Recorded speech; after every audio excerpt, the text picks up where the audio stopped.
आज के दौर में साधु संतों की कोई कमी नहीं है। हर मंच, हर शहर और हर टीवी स्क्रीन पर कोई ना कोई प्रवचन देता दिखाई दे जाता है। भगवा वस्त्र, भारी आवाज और भक्तों की भीड़, ये सब अब आम दृश्य बन चुके हैं। लेकिन इसी भीड़ में कुछ चेहरे ऐसे होते हैं जो सिर्फ वेशभूषा से नहीं बल्कि अपनी सोच, भाषा और बेबाक सवालों की वजह से अलग नजर आते हैं। हाल के दिनों में ऐसा ही एक नाम चर्चा के केंद्र में है, सद्गुरु रितेश्वर महाराज जी। धर्म, राजनीति और समाज तीनों को एक साथ झकझोर देने वाली उनकी बातों ने लोगों का ध्यान खींचा है। व्यासपीठ से पाखंड पर चोट, ज्ञान विज्ञान पर तर्क और सियासत पर खुली राय। यही वजह है कि उनकी बातें सिर्फ श्रद्धालु ही नहीं बल्कि नेता और बुद्धिजीवी भी ध्यान से सुनते हैं। उत्तर प्रदेश के गोंडा जिले के नंदनी नगर में हुई 8 दिवसीय राष्ट्र कथा के दौरान दिया गया उनका एक बयान अचानक सुर्खियों में आ गया। इसकी एक बड़ी वजह ये भी रही कि पूर्व सांसद और बाहुबली नेता ब्रजभूषण शरण सिंह खुले तौर पर उन्हें पिता समान मानते हैं। लेकिन सवाल सिर्फ इतने नहीं कि कौन किससे प्रभावित है। असली सवाल ये है कि जिस संत की बात सियासत भी गंभीरता से सुनती है, आखिर वो सद्गुरु रितेश्वर जी महाराज हैं कौन और कहां से आया उनका ये प्रभाव। सद्गुरु रितेश्वर महाराज का जन्म 5 जनवरी 1973 को उत्तर प्रदेश के गोरखपुर में हुआ।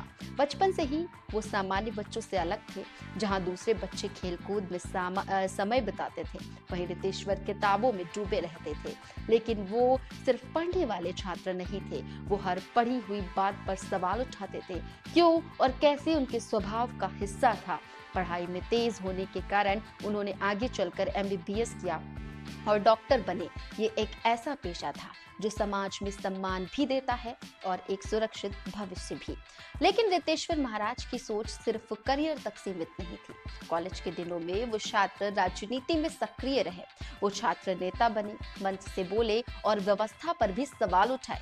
इसी दौर में उन्होंने पत्रकारिता भी की, लिखा, विश्लेषण किया और समाज की परतों के भीतर छिपी सच्चाइयों को उजागर किया। यानी उन्होंने समाज को सिर्फ एक साधु की नजर से नहीं देखा बल्कि डॉक्टर, छात्र, नेता और पत्रकार तीनों की दृष्टि से समझा। इसी समय उन्होंने कई किताबें भी लिखी, लेकिन इन सब के बावजूद उनके भीतर एक बेचैनी सी थी, एक सवाल जो लगातार उन्हें परेशान कर रहा।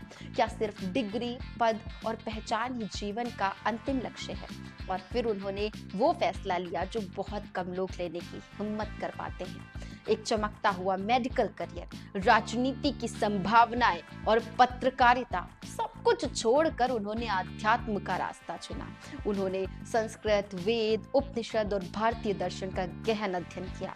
आज वो मंच से अंग्रेजी में संस्कृत और भारतीय ज्ञान परंपरा की वैज्ञानिकता को समझाते हैं और युवाओं को बताते हैं कि भारत की बौद्धिक विरासत किसी से कम नहीं है।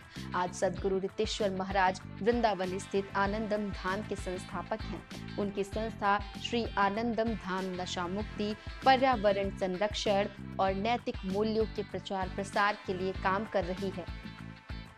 वो केवल कथावाचक नहीं है, वो ऐसे संत हैं जो व्यासपीठ से पाखंड, झूठे चमत्कार, दिखावे और अंधविश्वास पर खुलकर सवाल उठाते हैं। उनकी जीवनी पत्रकार वैदेही तामड़ द्वारा लिखी गई है पुस्तक लाइफ बियॉन्ड कॉम्प्लिकेशंस में दर्ज है, जो उनके संघर्ष, वैचारिक यात्रा और सोच को सामने लाती है। भारत ही नहीं, नेपाल, स्कॉटलैंड, दक्षिण अफ्रीका, ऑस्ट्रेलिया और कनाडा जैसे देशों में भी उनके प्रवचन हो चुके हैं।